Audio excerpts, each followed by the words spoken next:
Bueno, estamos hoy abordando un programa muy especial. Afortunadamente tenemos la suerte de ir haciendo programas que son siempre muy especiales por las temáticas que abarcan, pero esta es muy importante, es fundamental.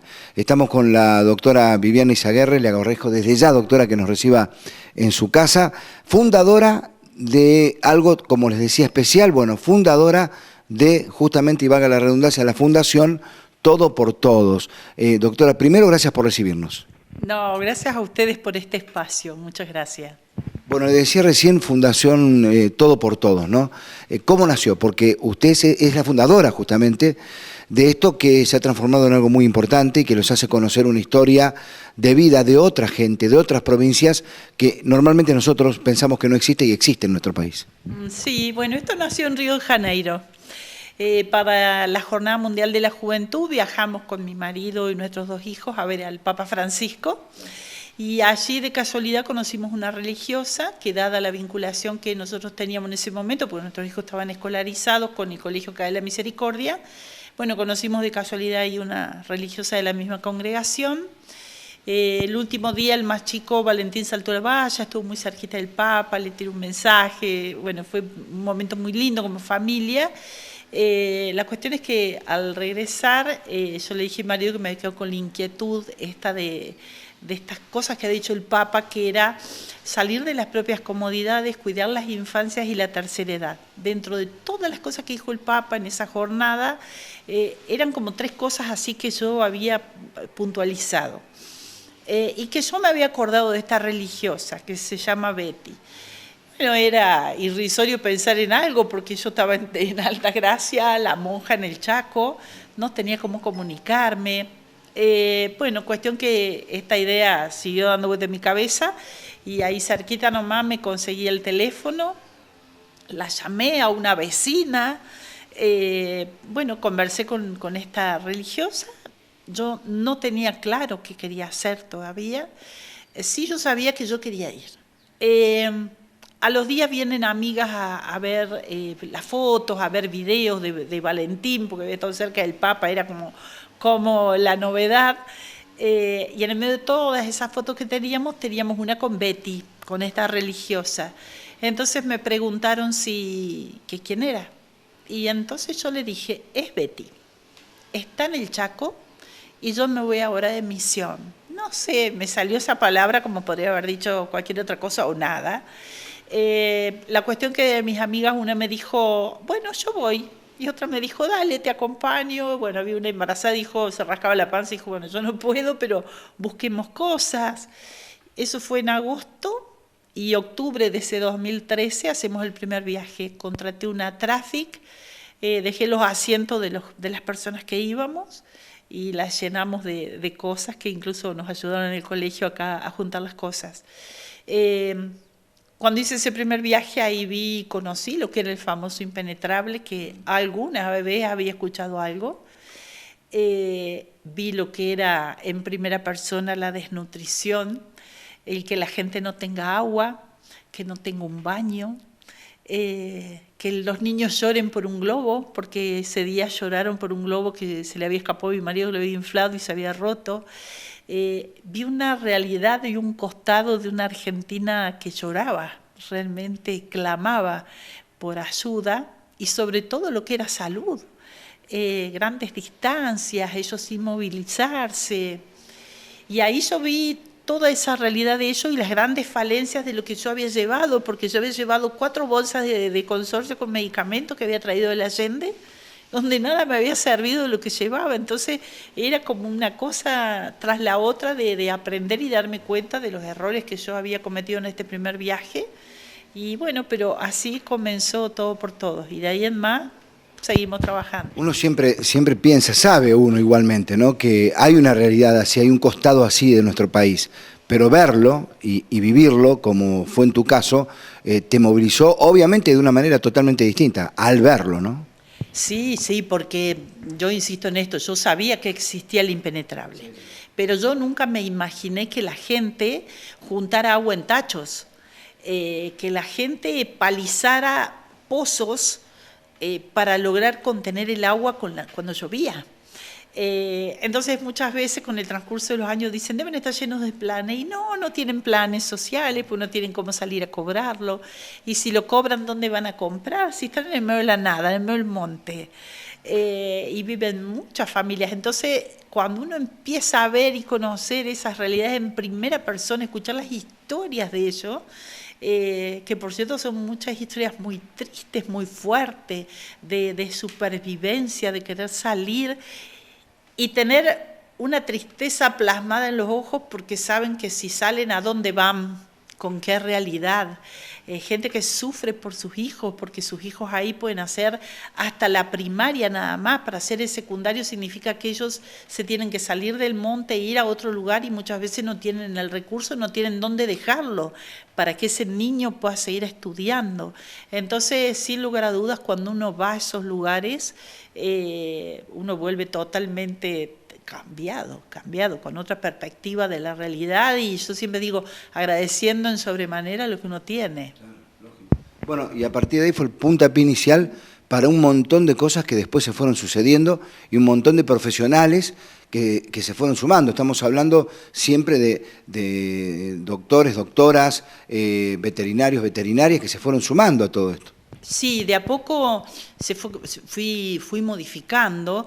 Ya al año siguiente, por ejemplo, yo incorporé farmacia, y lo incorporé con farmacéuticas, que nadie entendía qué iban a hacer. Y yo le decía, lo que pasa es que nosotros tenemos la imagen de que un farmacéutico vende. El farmacéutico estudió para poder prescribir. Entonces, bueno, fuimos armando como pequeños equipos de trabajo. Inicialmente hacíamos un solo viaje al año, después ya hicimos 2. Después ya hicimos 3, después mes por medio, ahora ya está programado el 2026, vamos a viajar prácticamente todos los meses. Después se fueron incorporando, bueno, lógicamente las distintas especialidades, después se incorporaron los veterinarios, luego ya bioquímicos con equipos para poder hacer análisis en terreno, radiología, ahora acabamos de comprar un ecógrafo. Es decir, de a poco vamos armando diferentes equipos para poder en terreno, cuando armamos ese hospital de campaña, poderle dar a la gente mayor solución. Ahora, vos estás diciendo que para el 2026 tienen programado ya prácticamente viajar todos los meses. Acá hay tiempo que le tienen que sacar al trabajo que ustedes hacen cotidianamente para dedicarlo a esto. O sea, acá en el medio hay una pasión, hay un amor, hay una actitud de querer hacer y de querer estar ahí con esa gente y darle una mano, evidentemente, porque, como te decía, esto le resta tiempo también hasta la vida familiar, inclusive. Sí, la verdad es que sí, que los que vamos acompañados por las familias somos unos afortunados. En mi caso va mi marido también, nuestros hijos en la medida que la universidad les permite van, uno, bueno, ya terminó la universidad ahora, veremos cómo se acomoda el año que viene. Pero la realidad es que Salvador, que es nuestro hijo más grande, que fue el que empezó llevando estudiantes, y terminamos con convenio con la Universidad Católica de Córdoba, los estudiantes empiezan a llevar a sus papás, porque hay una realidad que para llegar a esos lugares se necesitan camionetas para poder entrar. Entonces, claro, cuando yo largo los links, hay un grupo de WhatsApp donde hay como 600 personas, que es lo que hoy es Todo por Todos. Entonces, ahí ya se largó el cronograma. Y después, en unos días, yo ya largo los links de cada viaje. Y de la nada vos tenés 60, 70 personas que quieren viajar. Entonces yo les digo, chicos, porque a los estudiantes yo les digo, mis chicos, chicos, ¿en qué vamos? Entonces empiezan a llevar al papá. No, dice, mi papá tiene camioneta, o me presta la camioneta o va. Entonces hay muchos papás que han comenzado a viajar y por ahí los hijos no pueden por cuestiones de la facultad o porque están recién recibidos, y los padres siguen viajando como voluntarios, muy graciosos. Entonces es como una gran familia. Ellos se van buscando entre ellos, en definitiva, cuando nos sentamos a comer en el medio del monte o en las comunidades wichí o donde sea, está el papá o la mamá, el primo, el tío, el novio o o sea, el vecino, el del pueblo de al lado, o sea, porque es bastante federal, vienen de todas partes del país para unirse a la caravana que sale de Córdoba, siempre como 2 grandes caravanas, una sale de Santa Fe y la otra un poquito de Altagracia, pero empalmamos con Córdoba y de ahí salimos. Entonces es como una gran familia donde todos nos conocemos y bueno, estamos ya divididos por áreas para que pueda funcionar en terreno, pues somos mucha gente en terreno trabajando. ¿Con qué realidades específicas se encuentran? Lo primero que encontraron, lo primero que tuvieron que atacar, por decirle así, y que hasta los puede haber sorprendido o no. Y los primeros años era, y todavía aún, la falta de agua. Que esos no tengan agua es una cosa muy compleja, muy complicada, y nosotros terminar entendiendo y aceptando de que nosotros no somos el Estado. Somos apenas un puñado de personas con muy buena voluntad, pero no somos el Estado. Entonces, dejando de lado la política, el Estado obviamente ahí no está presente. no, lo que pasa es que también es muy complejo. Mira que del 2013 hasta acá han pasado todos los colores políticos y en las distintas provincias también. Es muy complejo, porque vos tenés, no sé, en un paraje viven 15 personas, en otro paraje que a lo mejor está a 30 kilómetros viven 5 personas, entonces las perforaciones para cada uno de esos lugares son extremadamente caras. Está bien, uno puede decir el Estado del Estado, escúchame cómo no responde, pero encima las primeras napas, pues nosotros lo venimos estudiando desde el 2014 en adelante, las primeras napas están muy profundas y encima tiene arsénico. O sea, encima no sirve. Hemos estado incluso con la parte de gendarmería, trabajando juntos, con distintas asociaciones, trabajamos mucho en red con otras fundaciones. Bueno, ¿cómo se lo puede ver o atacar de un lado o del otro? Y es muy complejo, realmente es mucho más complejo que lo que uno se puede llegar a imaginar. ¿Y relocalizarlos tampoco se puede? Es su tierra, es su lugar. Vos los sacás y ¿a dónde los llevás? Ellos son dueños porque viven ahí, no porque tengan un papel. Vos los sacaste y va a caer 10.000 como dueños de esas tierras y es su lugar. Entonces creo que en realidad hay que buscar otros canales de posibilidades para que ellos puedan tener, que de hecho, bueno, sí, se trabaja mucho con el tema de la lluvia, con la recolección del agua y demás. Esa fue una de las primeras cosas. Después la otra de las cosas es la falta de electricidad, o sea, no hay electricidad, pero bueno, lo solucionan algunas veces con paneles solares que les donan, o si no, los faroles a gas o a querosén. Como alguna vez uno, el que vivió en el campo, lo vivió hace muchos años, bueno, ellos ahí es lo normal. Por ende, esto lleva a no tener heladeras. ¿Cómo conservan los alimentos? Entonces los alimentos empiezan a ser pobres en variación, más allá de lo económico. Porque ¿qué tanta leche vas a tener? Y tiene que ser en polvo, pero el agua, o sea, una cosa va llevando a la otra. La carne, bueno, ¿cuánto tiempo? En las heladeras por ahí sí, que son a gasoil o a querosén, que anden, que no se les complique. La otra cosa son las distancias que ellos tienen. Están muy lejos de todo. El medio de movilidad más común que ellos tienen son las motitos chiquitas. Entonces son caminos que muchas veces están realmente intransitables, que nos cuesta ingresar con camionetas. Imagínate ellos salir en motos a buscar comida o salir con un enfermo. Llegar al pueblo más cercano donde generalmente tampoco hay médico. Entonces es como una cosa que lleva a la otra. Y después, según el lugar habitacional donde viven. Las comunidades wichí, por ejemplo, en Salta, ellos siguen viviendo a la intemperie. Como alguna vez uno dibujaba un par de palos y toldo, y cuanto más adentro te metes, ellos siguen viviendo igual. Y ahí, por ejemplo, una de las cosas con las que chocamos mucho inicialmente fue que ellos logren confiar en nosotros. Nosotros poder irrumpir sus costumbres sin modificárselas, pero intentar que ellos entiendan que un control ginecológico era muy bueno. Eleonora Moll, millones de horas invertidas en tratar de explicarle al esposo de que estaba bueno que se revise la mujer, que se la pueda estudiar. Entonces, son muchísimas las cosas con las que uno va dando, y bueno, y después el tema de la desnutrición, ese es un capítulo aparte. La desnutrición, el bajo peso, la falta del recurso. Es muy complejo poder instruirlos en la alimentación cuando no tienen de dónde. Uno de los viajes a las comunidades wichí estaban felices porque habían cazado un puma. Iban a comer de ese puma no sé cuántas familias durante varios días. Un puma. Entonces es complejo. Ahí tampoco tienen agua. Entonces nosotros no entendíamos por qué las mamás por ahí nos contaban de que habían ido 4 niñitos a buscar agua y volvían 3.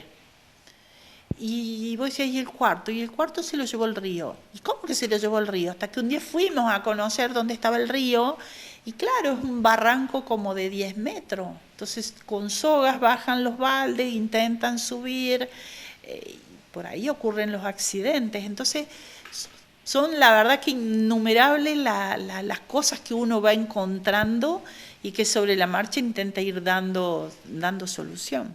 El punto de que, bueno, ahora obviamente con tantos viajes que han hecho, uno imagina que el recibimiento ya para con lo que hacen ustedes está comprendido por estas comunidades. Y les ha pasado cuando se van, por lo menos que los más chiquitos los miren como diciendo no se vayan? Sí, nos piden que no nos vayamos, no se van regalitos. Las comunidades wichí tengo, no sé la cantidad de regalos, pero como yo todos en realidad, y de las artesanías que hacen, que por cierto son hermosas.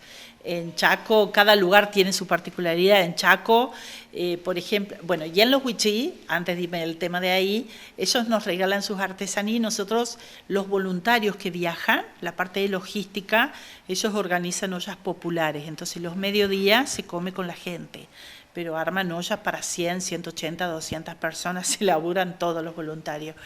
Y por ejemplo en el Chaco, no, ellos con respecto a los wichí están un poquito mejor, entonces ellos nos esperan con cabritos para comer. Entonces cabritos, empanadas, tortillas, que hacen todo ellos ahí al rescoldo, ahí afuera. Entonces, bueno, es la manera que ellos tienen de agradecernos. O nos regalan miel, nos regalan queso de cabra. Ellos usan mucho la leche de cabra, entonces hacen queso y dulce de leche. Generalmente el queso es más fácil porque el dulce de leche lleva mucho tiempo para hacerlo al fuego. Entonces, pero siempre nos venimos con los quesos de cabra y la miel de allá.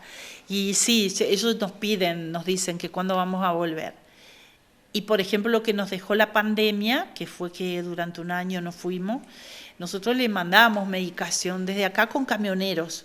Entonces hacían postas los camioneros, había unos camioneros de Villa María, salíamos con mi marido, en la madrugada nos escapábamos, y como yo soy médica, si nos paraban me dejaban pasar, nos escapábamos y acordábamos un lugar bien como delincuente, acordábamos un lugar en la autopista, ahí cargábamos todo rápido y el camión seguía y hacía posta en distintos lugares que los esperaban bomberos, o la misma policía por ahí, porque le mandábamos los tratamientos a la gente. Nosotros sabíamos que lo estaban esperando. Bueno, pero eso trajo que el que tenía celular, por ahí con los años, en los colegios hay wifi. Entonces la gente iba hasta el colegio para poder contactarse con nosotros. Entonces al menos nos contaban qué sentían, qué les pasaba, y más o menos podíamos nosotros orientarlo en función de lo que ellos nos iban contando. Tuvieron un problema en algún viaje en la localidad de Tacopozo. ¿Qué pasó ahí? Y ya nos veníamos, era un domingo a la mañana, y hace 12 años que vamos, porque fue el lugar donde se inicia la fundación, y me avisan que siempre cuando vamos éramos 58 en ese operativo. Imagínate que es un pueblo muy chiquito, le copamos todo, lo que es hotelcitos, hospedaje, casas de familia, estamos todos repartidos por todos lados, y me avisan que habían golpeado a Ezequiel, uno de los voluntarios. Entonces digo, ¿cómo que lo golpearon? Era inaudito, impensado. Sí, no sé, le cruzaron con un auto la camioneta, lo golpearon, bueno, vamos, era a 2 cuadras de donde estábamos, que es muy chiquito el lugar. Y cuando llegamos, sí, le chorreaba sangre, y dice, sí, un tipo se bajó, quiso abrir la camioneta, dio la vuelta y le había bajado el vidrio porque él andaba levantando el resto de los ocupantes de la camioneta para ya venirnos. Dice, yo bajé como para ver qué quería, dice, y me entró a pegarlo. Y él primero como que dijo, acá me defiendo, y uno de los chicos le dijo, estás con la fundación, como que no reaccionó. Entonces él bajó los brazos, no hizo absolutamente nada, el tipo le pegó hasta hartarse. Llegó la policía, que era lo que menos entendíamos, y habían bajado 4 uniformados y se habían quedado mirando. Y después lo habían llamado por el nombre y dijeron, andate, andate. Entonces digo yo, bueno, no, vamos a la comisaría a sentar la denuncia. Y bueno, cuando llegamos ahí, había un policía y dice, doctora, ¿cómo anda? Y mal le digo, mire lo que nos ha pasado, le digo, quiero hablar con el comisario para que nos tome la denuncia. Y el policía se levantó y se fue. Vuelve y dice, ya la va a atender. Pasaban los minutos, no pasaba nada, le vuelvo a insistir. Imagínate, teníamos 900 kilómetros por recorrer, estaban todas las camionetas ahí. Y bueno, le insisto, y en eso uno de los chicos que estaba con Ezequiel, dice, el que está allá atrás es el que le pegó. Había sido que era el comisario. Ah, era el comisario. Era el comisario, pues se los cuento la Andricina, ¿viste cómo va contando? Claro. Bueno, era el comisario. Resulta que, bueno, ahí sobre la marcha nos enteramos de que él se alcoholiza bastante seguido, se droga, saca autos secuestrados, que después supimos que ese auto estaba secuestrado, y sale a hacer lo que quiere. Porque por ahí me preguntaba, dice, los estaba esperando. No tienen ni idea quiénes éramos. Él, o sea, le cruzó la camioneta de Ezequiel como le podría haber sido a cualquiera. Y bueno, en ese lío que se arma ahí, que el tipo sale y empezó personal, haciendo salir a todos los policías, dice, secuestran esta camioneta. Dale, era una camioneta que no tenía nada que ver. Entonces el dueño dice, no, pero es mi camioneta, dice. Bueno, se arma un lío, hay un tremendo, el tipo muy agresivo, se iba contra las personas, así, volvía, y una de las médicas, lo iba filmando, todo el mundo estaba filmando en realidad, pero una de las médicas como muy cerquita lo iba filmando y él, en un momento el gira y se quedan ahí mirándose, y Candelaria le dice, ¿qué, me vas a pegar a mí también, maricón? Y cuando escuchó maricón, bueno, la agarró y le dijo, ya, vos te llevo preso. La tiró contra una camioneta, manitos así, como cualquier ladrón. Agarró a una mujer policía, porque los policías intentaban como no obedecerle, pero no le queda otra. Y le empuja contra Candelaria para que la lleve. Y bueno, hay millones de videos con todo esto. Y se ven uno cuando lo van metiendo dentro de la comisaría que la empuja. Cuando yo veo todo eso, lo veo al tipo que claramente estaba borracho, porque tiene un olor de alcohol impresionante, estaba armado. Y ahí yo dije, acá estamos, a la buena de Dios. Y se me ocurrió, porque yo dije, yo tengo que buscar ayuda fuera de acá, porque ahí nadie me iba a ayudar, era imposible. Y se me ocurrió hablarle a Luchi Ibáñez, el Luchi de Canal 12, porque tenemos muy buen vínculo, somos amigos, aparte él viajó con nosotros los Huichí, bueno. Cuestión que le digo, Luchi, estamos en esta situación, a todo esto 7 de la mañana un domingo. Me dice, pásame todo el material que tengas. Y él habló con el ministro Quinteros. Y gracias a esa gestión de Luchi y de Quintero, hoy lo podemos contar, porque si no, sí, ¿en qué hubiera terminado eso?